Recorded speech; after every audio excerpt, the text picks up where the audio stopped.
Welcome to Lit Happens, Saskatchewan's showcase of the literary talent of the province. We are out on location today at Granada House. We're in the fireplace room, and it just feels terrific. And I'd like to welcome my guest, Jefferson Smith, to the show. Jeff, welcome back to Lit Happens. Thanks, Wes. Nice to be here again.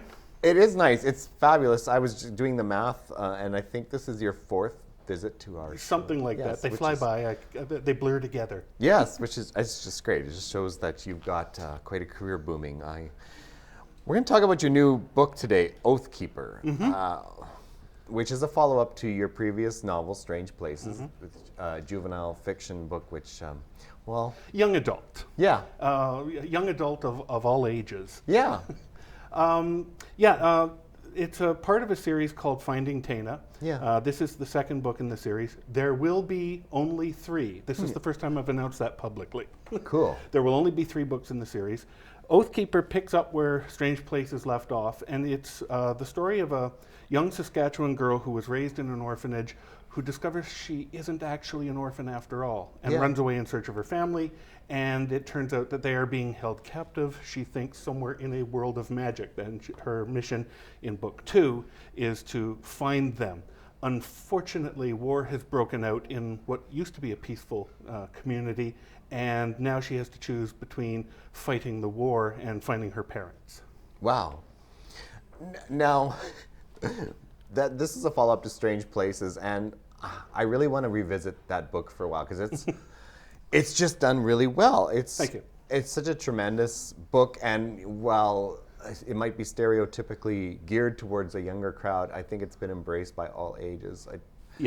I get email from, I've had email from people in their 80s and from 9-year-olds. Yeah. It really does seem to work on one level for kids as a straightforward adventure that empowers a young person. And on the other hand, older people are able to read more into the story. We're talking about issues of family, issues of belonging, friendship, responsibility. But the kids don't see any of that until they grow up a little bit more and revisit the book. And I've had some feedback from some older teens who have revisited it and found exactly that. So it's been very, very rewarding to see that kind of growth in the reader as well as in the story. Yeah, and actually, Strange Places has had a wonderfully strange life because you've done some work in schools and communities. Just tell us a little bit about that. I spent a lot of the first year that it was after Strange Places came out working in local high schools and public schools, and in fact even working there before the book came out, getting their feedback on the characters and does it sound like an actual teen character. Tana, my protagonist, and so as a result, we get a real engagement from that younger audience who are actually involved. Once we got into production, they were helping me choose covers, and I've had fan art. Some fans did a music video. They wrote a song and shot a music video for the first book, and I'm seeing that same level of engagement beginning to pick up with this second book now as well. I think it goes back to the old phrase, art inspires art, kind of thing. And I love working with younger people because I really enjoy the fact that they're not, they don't have preconceptions about what a story should be and what's appropriate and what's not appropriate for a teen character to do. They're all over the map with their input, and I really feed off that sort of excitement and energy when I'm writing. Now, we've talked about this before, but I'd like to just chat about it again. The character Tana has had an interesting origin. Can you give us a rundown again on how that came to be? The story began as a cartoon I drew about 8 years ago now, and it was my family was sitting around in the living room one afternoon. I drew this cartoon, and we started talking about this imaginary character. And then I was trying to expose my kids to the creative arts and using this character as a way to encourage them to write their own stories, do their own art. And I sort of drew them out, and none of them actually took it by the horns and wrote Tana's story. They were exploring the periphery, and I finally said, you know what, Tana's story is starting to grow on me, I need to write it. And so over the next 2 years, I would write a chapter and then read it at the family dinner table on Sunday evenings, and we'd all talk about Tana's adventure. And, cool. And so it grew very organically that way until finally the book was done. I had to get rid of the kids because they were telling me how to change it more. And I had to take them out of the process eventually so I could finish it. But then they came back in right away as soon as it was done, and they've been very instrumental. In fact, the cover of Oathkeeper was drawn by my teenage daughter, and so I've been working with her on the new cover for the first book, and she'll do the third cover when book 3 is finished. And my family has been instrumentally involved since the beginning. Yeah, support at home I think is big with any kind of creative processes. Yeah, writing is already a lonely enough undertaking that being able to not exclude your family from the process is quite refreshing. Yeah. Now, you have a lot of energy. You and I chat about this a lot. I could see that you've got a few more irons in the fire. Yes.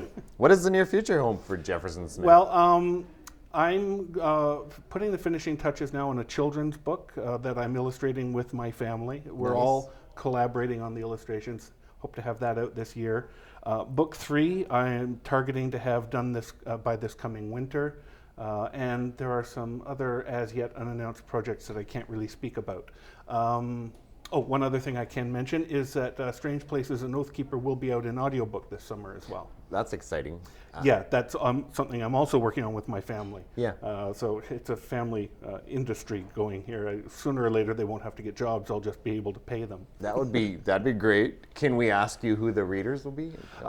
My oldest daughter, Brinna, is studying acting at U of A, and she's narrating. Very exciting. I have another daughter, Rigel, who is going to be attending the Evan Hardy Media School, I believe, this next semester or the following one, and she's doing the audio production for the audiobook. Yeah. I've mentioned Maridu is already doing the art for the covers. It's just everybody's pitching in. Wow. And you're kind of known around the community as a real techie guy. The books, I'm sure, are available in ebook format. They are. They're in ebook just about everywhere, Kindle and Kobo and all those places. They're available in print here at McNally Robinson and at Indigo, and I'm always looking for other places to get the books out. Awesome. Website? Website, creativityhacker.ca. Nice. And like a lot of creative people, you're approachable on social media. I'm on social media. I'm on Twitter and Tumblr and Facebook, but I more or less live and breathe on Google+. Nice. So that's the best place to make contact. Yes. Or on the website. Goodreads? Goodreads, Scribble, Scribd. Yeah. I could bore you with a half-hour recitation of all the places I can be found online. Well, that's probably good for another show. Yeah. Well, I know we're out of time, but I just want to thank you for coming down here today. You are always a pleasure to talk to. And thanks very much, Wes. Yes. Great to be here. Yeah. That's all the time we have today for Lit Happens. If you enjoyed today's episode, you can see previous episodes on the Shaw TV website or on my website, www.westfunk.ca.